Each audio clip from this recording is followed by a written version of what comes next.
Hello students, welcome to my YouTube channel Educational Sanjeevani. Myself Rishabh Singh and today we are discussing about third application of Gauss's law. अपन ने पीछे continue दो applications of Gauss law पढ़ लिए, ठीक है। First तो था अपना लीनियर चार्ज के लिए आपने इलेक्ट्रिक फाइंड आउट करते हैं जिसकी वैल्यू आती है इक्वल टू 2 के लैम्डा अपॉन आर। सेकंड अपन फाइंड आउट करते हैं नॉन कंडक्टिंग शीट के लिए इनफाइनाइट नॉन कंडक्टिंग शीट जो थी उसके लिए अपन निकालते हैं और वो भी आपका आ जाता है क्या, sigma upon 2 epsilon not, sigma upon 2 epsilon not वो आपका आ जाता है, ठीक है। अब अपन थर्ड इसका एप्लीकेशन स्टार्ट करेंगे। तो थर्ड जो एप्लीकेशन है वो आपके सामने क्या है, देखो, electric field intensity due to infinite uniformly charge conducting sheet. वो नॉन कंडक्टिंग शीट थी और ये कौन सी शीट है, कंडक्टिंग शीट है। देखो दोनों में बेसिकली फर्क क्या होता है वो मैं आपको बता दूं। तो आपको पता होगा कंडक्टर और नॉन कंडक्टर में क्या फर्क होता है। तो कंडक्टर के अंदर जो चार्ज है वो फ्लो करता है ना, और जो नॉन कंडक्टर है उसके अंदर चार्ज फ्लो नहीं करता है, ठीक है। जैसे मैंने कल आपको एक एग्जांपल से बताया था, अगर सपोज लो ये कंडक्टिंग स्फीयर है, ठीक है, और आपने इसे क्या दिया, चार्ज दिया। तो फर्स्ट चार्ज ये रहेगा, लेकिन सेकंड जब इसे चार्ज दोगे आप तो इन दोनों के बीच में क्या होगा, रिपल्सिव फोर्स लगेगा, ये मूवमेंट करेगा। ये कौन सा स्फीयर है, कंडक्टिंग स्फीयर है, और जितनी ज्यादा दूर ये जा सकता है रिपल्सिव फोर्स को कम करने के लिए, क्योंकि ये फील करेगा कौन सा फोर्स, रिपल्सिव फोर्स, उसकी वजह से ये क्या करेगा, रिपल होगा, ये मैक्सिमम डिस्टेंस तक मूवमेंट करेगा और ये ऐसे बोल सकते हैं इसकी आउटर सरफेस पे आ जाएगा। फिर आप और जैसे चार्ज ले जाओगे वो सारा इसकी आउटर सरफेस पे आ जाएगा ऐसे।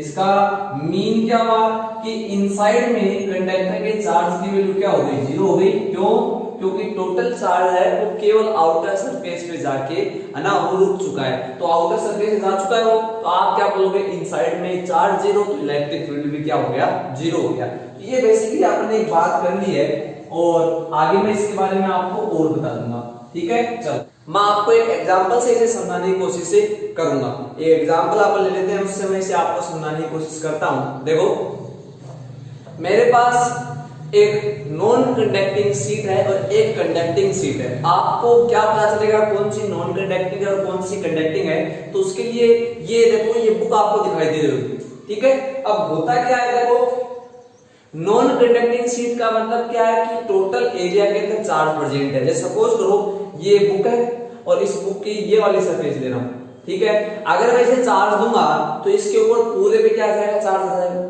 ठीक है ना। इस पे क्या आ जाएगा, पूरे के ऊपर इस साइड पे क्या आ जाएगा, चार्ज आ जाएगा, क्योंकि ये कौन सी शीट है, नॉन कंडक्टिंग। अगर आप यहाँ चार्ज रखोगे तो यहाँ भी चार्ज आ जाएगा, यहाँ रखोगे तो यहाँ पे भी क्या आ जाएगा, चार्ज आ जाएगा। लेकिन सपोज करो ये कौन सी शीट है, ये कंडक्टिंग शीट है। कैसी शीट है, कंडक्टिंग शीट। अब क्या होगा, इसका जो चार्ज है वो केवल आउटर सरफेस पे ही प्रेजेंट होगा, यानी यहाँ होगा आपको चार्ज, यहाँ मिलेगा, यहाँ मिलेगा, और इनसाइड में चार्ज आपको नहीं मिलेगा। मेरे पास में आ रही है, केवल यहाँ मिलेगा और केवल कहाँ मिलेगा, यहाँ आपको चार्ज मिलेगा जो इसकी आउटर सरफेस है। इनसाइड में जाओगे आप, आपको यहाँ पे चार्ज नहीं मिलेगा। क्यों, क्योंकि इनसाइड में जो चार्ज आपने दिया था वो सारा का सारा कहाँ आ चुका है, इसकी आउटर सरफेस पे आ चुका है मूवमेंट करके, ठीक है। तो आप एक बात मेरे को ये बताओ, देखो अगर मैं इस कंडक्टिंग शीट को ध्यान से देखूं तो इस कंडक्टिंग शीट के इस सरफेस पे चार्ज है और इस सरफेस पे क्या है, चार्ज है। तो आप बोल रहे हो आउटर सरफेस पे क्या है, चार्ज है, इनफाइनाइट हो गए, तो यहाँ पे चार्ज है, यहाँ पे इसके क्या है, चार्ज है, ठीक है। अगर मैं इस सरफेस को अलग कर दूं, इस लेयर को अलग कर दूं, देखो ऐसे, और इस वाली लेयर को क्या कर दूं, अलग कर दूं, क्योंकि चार्ज तो यहीं पे है, और ये मिड पार्ट इसे बाहर निकाल दूं। तो आप ऐसे नहीं कह सकते क्या कि ये वाला जो लेयर आपने अलग किया है कंडक्टिंग शीट का, ये तो एक नॉन कंडक्टिंग शीट की तरह बिहेव कर रहा है, क्योंकि इस पे तो पूरे पे चार्ज है, अरे इस पे तो क्या है, पूरे पे क्या है, चार्ज है। वैसे ही अगर मैं इसे बाहर निकाल दूं इस वाली लेयर को, तो इस पे तो पूरे पे चार्ज है, तो ये किसकी तरह बिहेव करेगा, नॉन कंडक्टिंग शीट की तरह। तो देखने में ऐसा नहीं लगता क्या कि अगर दो नॉन कंडक्टिंग शीट को, एक ये वाली और एक ये वाली, दोनों को मैं थोड़ी सी डिस्टेंस पे रख दूंगा और बीच में थोड़ा सा पार्ट छोड़ दूं, तो ये दोनों ना किसकी तरह बिहेव करेगी, एक कंडक्टिंग शीट की तरह। तो बोले तो आप ऐसे बोल सकते हैं कि जो कंडक्टिंग शीट है वो 2 टाइम्स होती है नॉन कंडक्टिंग शीट की। अब देखो मैं इसका डेरिवेशन भी आपको थोड़ा सा बताता हूँ कि इसका डेरिवेशन कैसा होगा। तो इसके आंसर तो मैं आपको बता सकता हूँ पहले ही, देखो क्या कि E की जो वैल्यू है वो 2 टाइम्स आ जाएगी कल वाले के। कल वाला इलेक्ट्रिक फील्ड कौन सा था, याद रखो आपके, अरे नॉन कंडक्टिंग शीट के लिए इलेक्ट्रिक फील्ड होता है सिग्मा अपॉन 2 एप्सिलॉन नॉट, उसका 2 टाइम्स आ गया, that means E equal to आएगा सिग्मा अपॉन एप्सिलॉन नॉट। ठीक है क्या, तो ये आ जाएगा क्या, इलेक्ट्रिक फील्ड। हाँ अब देखो, अब सारे आप ध्यान से देखोगे तो इसमें भी दो तरह के क्वेश्चन बन सकते हैं, आपको पता होगा।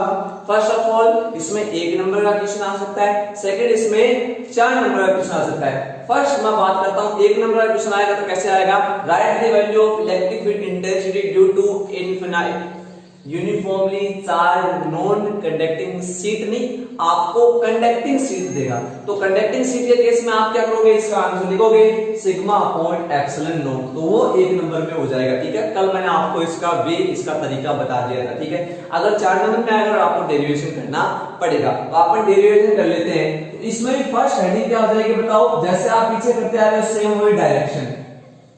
फर्स्ट इसकी हेडिंग हो जाएगी क्या, अपन सबसे पहले फाइंड आउट करेंगे डायरेक्शन, किसकी डायरेक्शन है, इलेक्ट्रिक फील्ड इंटेंसिटी या इलेक्ट्रिक फील्ड की डायरेक्शन फाइंड आउट करेंगे। इलेक्ट्रिक फील्ड की जो डायरेक्शन फाइंड आउट अपन करेंगे सेम होगी नॉन कंडक्टिंग शीट की तरह। अब ध्यान से देखो, मेरे पास ये कौन सी शीट है, कंडक्टिंग शीट दिखाई दे रही होगी आपको 2D स्ट्रक्चर, ये वाला जो फेस है ये आपको दिखाई दे रहा है इस साइड, लेकिन ये शीट ऐसे रखी हुई है, आप ध्यान रखोगे ये वाला जो फेस है आप सबको दिखाई दे रहा होगा। चलो मैं इन पे ना नेम लिख देता हूं, A, B, C और D। इनफाइनाइट लॉन्ग का भी मैंने एक पार्ट ले लिया, एक आपको दिखाई दे रहा होगा। और ये वाला जो फेस है, ये वाला, ये इसके आउटर सरफेस है। ठीक है, ऐसे ही E, F, G और H, वो बैक साइड वाली इसकी कौन सी सरफेस होगी बोलो, वो इसकी आउटर सरफेस होगी। और इसके बीच में है ना क्या है, चार्ज प्रेजेंट ही नहीं है, ये भी इसकी कौन सी सरफेस होगी बोलो, ये वाली ये इसकी आउटर सरफेस हो गई। मैंने आपको एग्जांपल से बताया है, देखो ये वाली इसकी आउटर सरफेस होगी, ये वाली इसकी क्या होगी, आउटर सरफेस, ये इसकी आउटर सरफेस है। ठीक है, और इनसाइड ये रहा इसका। ठीक है, तो चार्ज की है ना, मैं चार्ज जो प्रेजेंट होगा वो बना लेता हूं। देखो इसके आउटर सरफेस पे क्या होगा, केवल चार्ज प्रेजेंट होगा, तो देखो मैं बना रहा हूं आउटर सरफेस पे केवल इसके क्या है, चार्ज वो प्रेजेंट है। सभी को दिखाई दे रहा होगा ये जो चार्ज है केवल ओनली आउटर सरफेस पे ही है।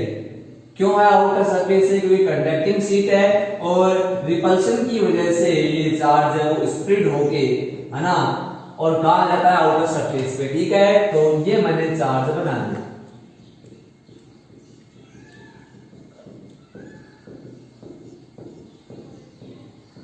ठीक है, हाँ इनसाइड में इलेक्ट्रिक फील्ड 0 होगा, क्यों, क्योंकि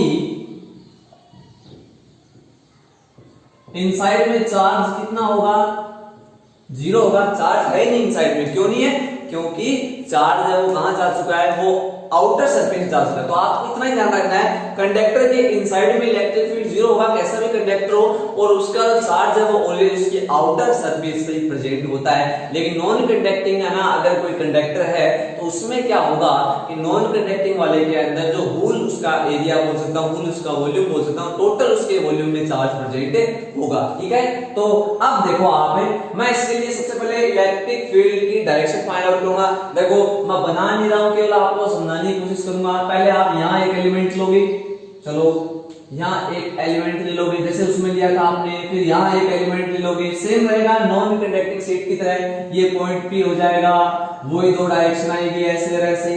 ठीक है, उसके बाद में आप है ना D1 D2 के क्या कर लोगे, कंपोनेंट्स कर लोगे। तो टोटल मैं आपको ये बता सकता हूँ कि जो नेट इलेक्ट्रिक फील्ड की डायरेक्शन आएगी वो ये आएगी, रेडियली आउटवर्ड या फिर away from the conducting sheet. ठीक है क्या, तो ये आप ध्यान में रख लोगे। तो ये हो गई डायरेक्शन तो आप सेम उसी तरह फाइंड आउट करोगे जैसे आप नॉन कंडक्टिंग शीट के लिए फाइंड आउट करते हो। ठीक है, अब आप चल देते हैं इसमें सेकंड पॉइंट पे। देखो फर्स्ट पॉइंट सेम हो गया, मैंने आपको इसका ना डायग्राम बना के दिखा दिया है।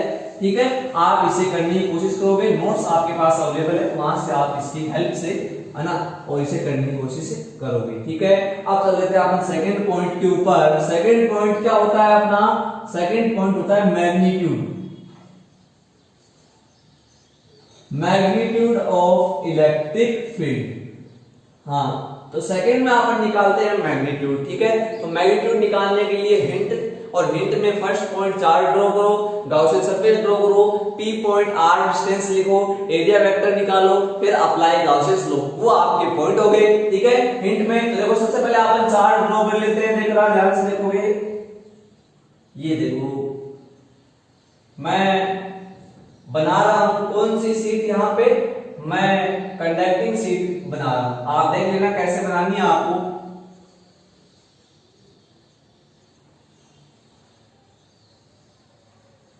ठीक है, हाँ, उसके बाद में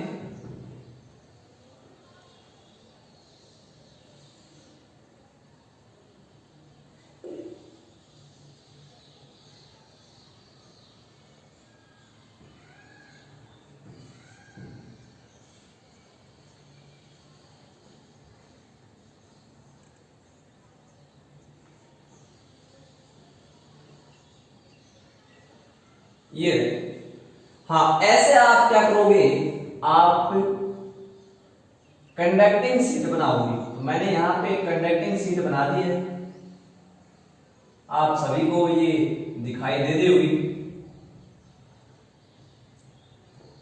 ठीक है, हाँ, और ये है इनफाइनाइट लॉन्ग, और उसका एक पार्ट अपन लेते हैं, कौन सा पार्ट, ए बी सी और डी, और उसके लिए अपन क्या बेसिकली फाइंड आउट करते हैं, तो अपन फाइंड आउट करते हैं इलेक्ट्रिक फील्ड।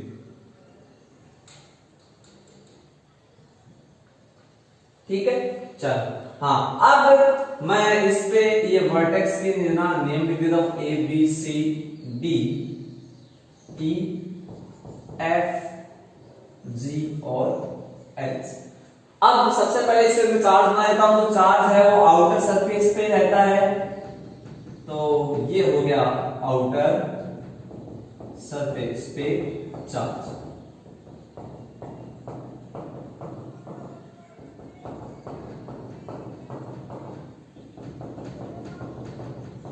सभी को ये चीज दिखाई दे रही होगी।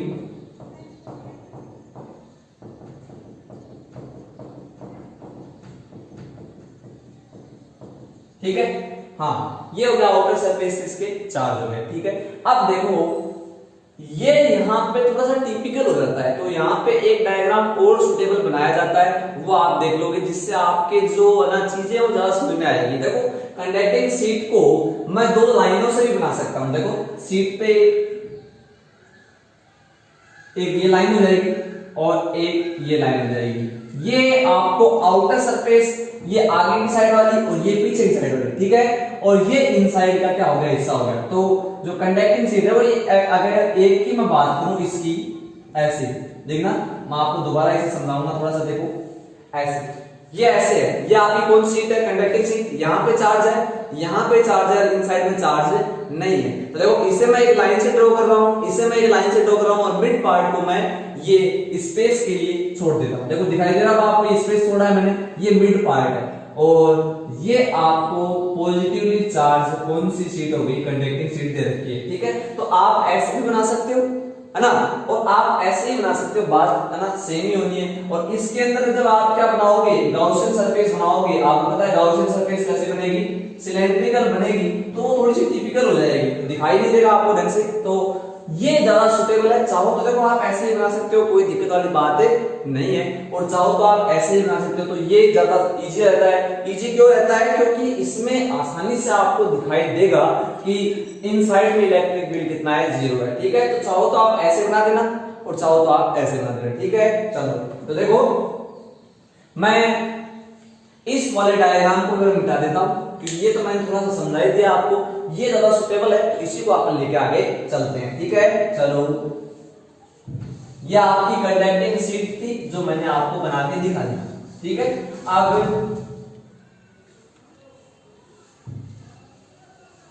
इजी वे में कंडक्टिंग सीट को अपन ड्रॉ कर लेते हैं। तो मैंने सबसे पहले ये चार्ज ड्रॉ कर लिया आउटर सरफेस के ऊपर। कौन सरफेस के ऊपर, आउटर सरफेस के ऊपर। ठीक है, ये मैंने बना दिया है चार्ज। सभी की ये बातें समझ में आ रही है। चलो, the next point is consider suitable Gaussian surface. अब बताओ शीट के लिए गाउसियन सरफेस कैसे बनती है, तो आप सभी को पता है ना, सिलेंड्रिकल गाउसियन सरफेस अपन बना लेते हैं। तो यहां देखो मैं बना लेता हूं सिलेंड्रिकल गाउसियन सरफेस।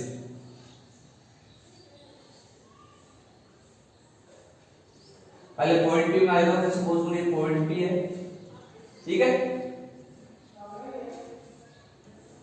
ये आपका पॉइंट पी हो गया।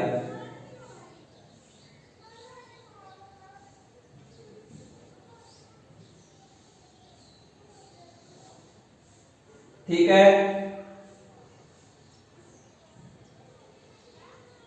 ये मैंने बना लिया है गाउसियन सरफेस, ठीक है। और उसमें ये ऐसे बनती है, ऐसे ये क्या हो गई आपकी, ये शीट हो गई, तो ऐसे ऐसे ऐसे आपने क्या बनाई है, गाउसियन सरफेस बनाई है, ठीक है। अब आप करते हो डिस्टेंस बना लोगे, इसमें डिस्टेंस कितनी हो जाएगी, स्मॉल आर हो जाएगी, ये पॉइंट क्या हो जाएगा, पी हो जाएगा। सेम वैसा ही चल रहा है, क्योंकि दो नॉन कंडक्टिंग शीट जब मिलेगी तो एक कंडक्टिंग शीट बनेगी। ये आपको मैंने थोड़ी देर पहले बताया है तरीका, non conducting plus non conducting, और बीच में क्या हो गया, आपने स्पेस छोड़ा, जहां पे चार्ज है तो वो क्या बन गया आपका, वो आपका बन गया कंडक्टिंग शीट की तरह, वो बिहेव करेगा, ठीक है। तो आप बोल सकते हो कि ये एक नॉन कंडक्टिंग शीट है, उसके लिए आपने सिलेंड्रिकल गाउसियन सरफेस ड्रॉ कर लिए। तो यहां आप लिख सकते हो ये क्या है, सिलेंड्रिकल गाउसियन सरफेस। और चार्ज डेंसिटी जो है किसकी, आपनी है ना, जो कंडक्टिंग शीट है उसकी चार्ज डेंसिटी है वो कितनी है, सिग्मा है, ठीक है। चलो हाँ, अब एक बात मेरे को बताओ कि उसके बाद में अपन एरिया वेक्टर की डायरेक्शन फाइंड आउट कर लेंगे। तो इसके एरिया वेक्टर की डायरेक्शन देखो, यहाँ पे तीन एरिया होंगे, S1 S2 और S3, ठीक है। फर्स्ट है right side circular surface, second है कर्व्ड सिलेंड्रिकल सरफेस, और थर्ड बोले तो left side circular surface S3, S1 S2 और S3 के अंदर आपने क्या कर दिया, इसे डिवाइड कर दिया। फिर देखो आप यहां पे आप बनाओगे, ये इसका क्या हो जाएगा, एरिया वेक्टर आप बना दोगे, तो ये ds की डायरेक्शन आ गई, ठीक है। इलेक्ट्रिक फील्ड किस साइड है, electric field always away from the positive charge, यानी रेडियली आउटवर्ड, ये इलेक्ट्रिक फील्ड की डायरेक्शन होगी, ठीक है। चलो सेकंड सरफेस के लिए ये एरिया वेक्टर की डायरेक्शन हो गई, ये इलेक्ट्रिक फील्ड की डायरेक्शन हो गई, ठीक है। यहां थीटा की वैल्यू 0 है, यहां थीटा की वैल्यू 90 है, ठीक है ना। चलो अब थर्ड पे चल लेते हैं, यहां बताओ, तो यहां ये ds बोले तो एरिया वेक्टर की डायरेक्शन होगी, लेकिन यहां इलेक्ट्रिक फील्ड की जो वैल्यू है वो 0 है, तो इलेक्ट्रिक फील्ड बनाने की जरूरत नहीं है। यहां इलेक्ट्रिक फील्ड कितना है, 0 है। इनसाइड इलेक्ट्रिक फील्ड कितना है वो बोलो, तो ये 0 है, ठीक है। चलो तो ये आपका छोटा सा सिंपल सा क्या हो गया, डायग्राम हो गया। सेम वैसा ही है, थोड़ा सा चेंजमेंट है केवल, बाकी सेम नॉन कंडक्टिंग शीट की तरह ये बिहेव करेगा, है ना। मतलब बिहेव करने का मतलब ये है कि सेम वैसा ही आपका डेरिवेशन चलेगा, ठीक है। तो आपने क्या किया, गाउसियन सरफेस ड्रॉ कर ली, चार्ज बना लिया, एरिया वेक्टर बना लिए, है ना, इलेक्ट्रिक फील्ड और एरिया वेक्टर की डायरेक्शन शो कर ली, थीटा की वैल्यू लिख लिया आपने। अब आप लिखोगे क्या, चार्ज निकालो, चार्ज इनक्लोज्ड बाय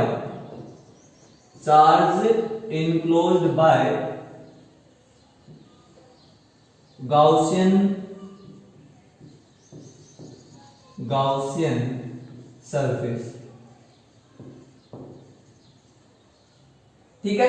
चार्ज है वो इनक्लोज कितना हुआ है, गाउसियन सरफेस से, तो चार्ज, टोटल चार्ज बोल सकता हूं मैं, टोटल चार्ज कैसे निकालते हैं, summation q is equal to, बोलो, सिग्मा इनटू a, एरिया कितना है सरफेस का s, तो ये आ गया अपना टोटल चार्ज, ठीक है, जो अपन ने कल भी फाइंड आउट किया था इक्वेशन फर्स्ट, ठीक है। यहां तक आपकी कोई दिक्कत हो तो आप बोल सकते हो, ठीक है। फिर अपन क्या निकालते हैं, अपन निकालते हैं नेट इलेक्ट्रिक फ्लक्स। तो आप लिखोगे नेट